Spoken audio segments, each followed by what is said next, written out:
में ये stock 6% up आ चुका है already. So much money, I'll make you laugh. Hey, the bitch they hate, and you can't miss what you never had.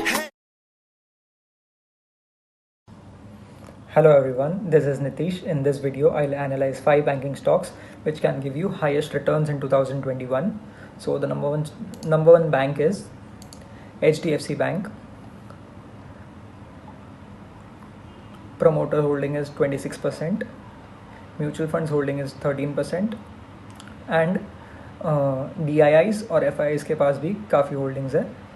कोई भी stock में retail and other investors के पास जितना कम से कम परसेंटेज हो उतना वो स्टॉक अच्छा होता है। इसका आपको 1 ईयर का चार्ट दिखा देता हूँ। 1 ईयर में इसने 75% रिटर्न्स दे दिए हैं। एंड मैं आपको चार्ट पे दिखा देता हूँ कि कभी आप इसमें एंटर कर सकते हो अगर आपको एंट्री करना है तो। This is the chart of HDFC bank. इसमें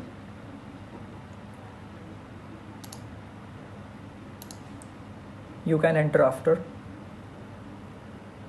द स्टॉक क्रॉसेस 1482।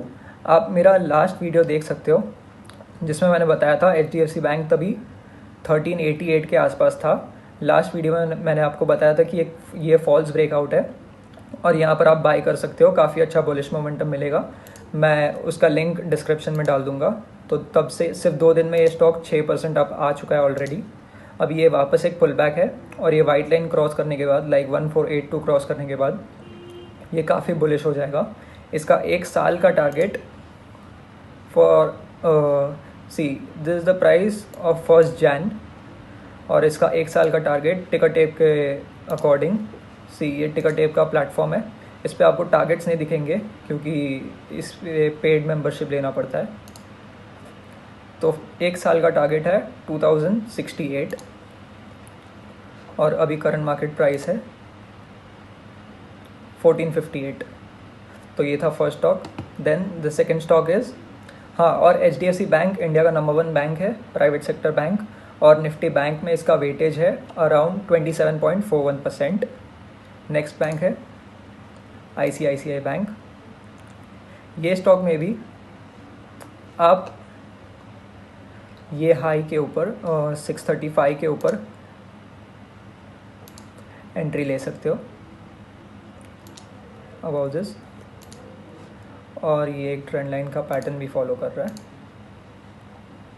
आप ICICI बैंक में भी यहाँ पे आप सर्च करके उसका होल्डिंग पैटर्न्स को देख सकते हो।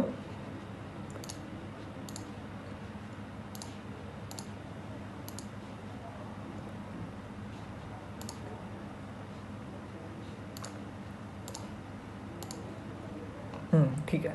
अगर ICICI बैंक ये लाइन को क्रॉस नहीं करता तो काफ़ी वापस थोड़ा नीचे आ सकता है 589 तक।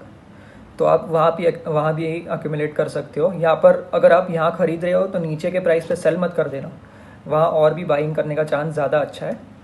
और ICICI बैंक का टारगेट है फॉर 1 ईयर दिसंबर 2021 के लिए 729 और अभी का प्राइस है 625।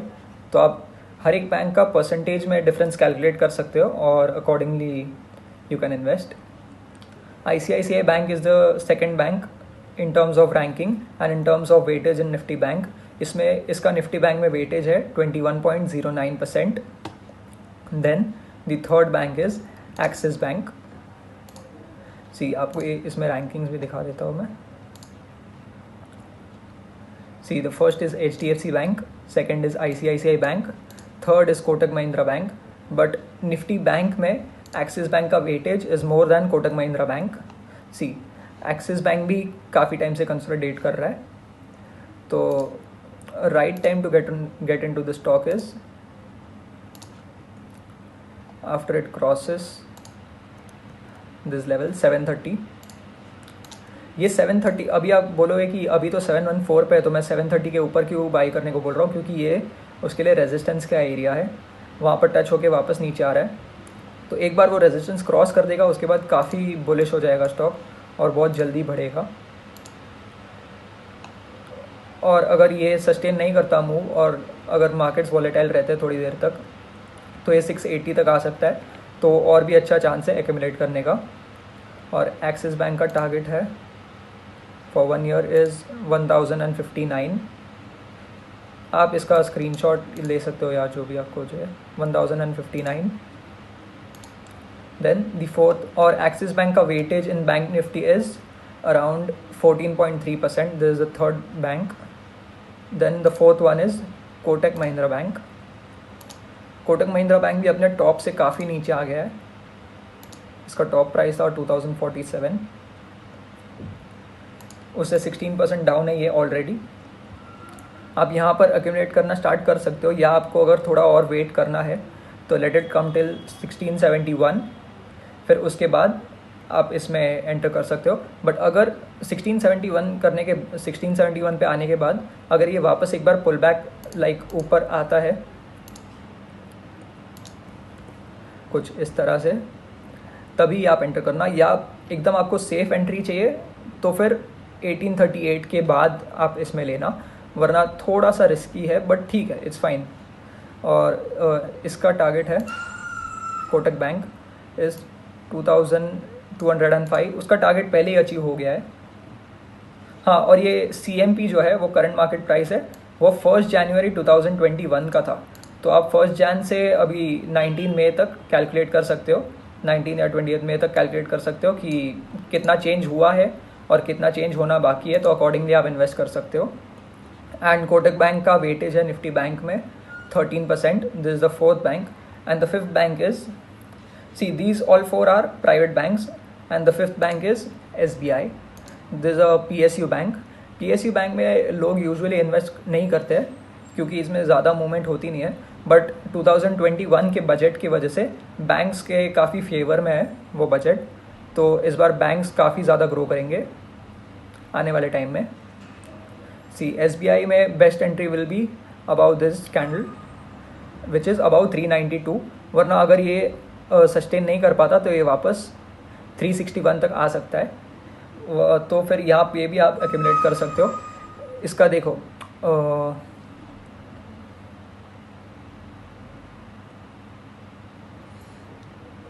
या 31 दिसंबर 2021 का प्राइस था 274। हाँ, या 277 274 समथिंग लाइक दैट। और टिकर टेप ने इसका टारगेट दिया था 410, फिर उसका टारगेट अपडेट किया था 442, और अभी उसका प्राइस है 384। ये 430 तक तो जा चुका है ऑलरेडी, बट ये अपने टॉप से वापस अप्रॉक्स 10% डाउन है, तो यहाँ पर भी आप इन्वेस्ट कर सकते हो। और अकॉर्डिंग टू मी अगले एक आध साल में SBI, इनका टारगेट तो कितना है 442, but according to me 500 to 600 भी जा सकता है SBI। इसमें वो पोटेंशियल है अभी, क्योंकि ये काफ़ी अंडर वैल्यूड है। और ये फिर आपके ऊपर है कि आपको कितने टाइम के लिए इन्वेस्ट करना है। 1 साल के मैंने आपको टारगेट दिखा दिया है, इसका आप स्क्रीनशॉट ले सकते हो। ये क्या है, नहीं ठीक है, ये नहीं, इसका आप स्क्रीनशॉट ले सकते हो। या फिर अगर आपको लॉन्ग टर्म के लिए इन्वेस्ट करना है तो देखो 1 साल का टारगेट्स मैंने आपको दिखा दिया है, तो आप कैलकुलेट कर सकते हो कि आपको अप्रॉक्स कितना रिटर्न मिल सकता है। या फिर अगर आपका व्यू लॉन्ग टर्म का है, तो एग्जांपल ये कोटक महिंद्रा बैंक है, तो ये मैक्स चार्ट है 20 ईयर्स का, तो इसमें आप रिटर्न देख सकते हो 90,000%।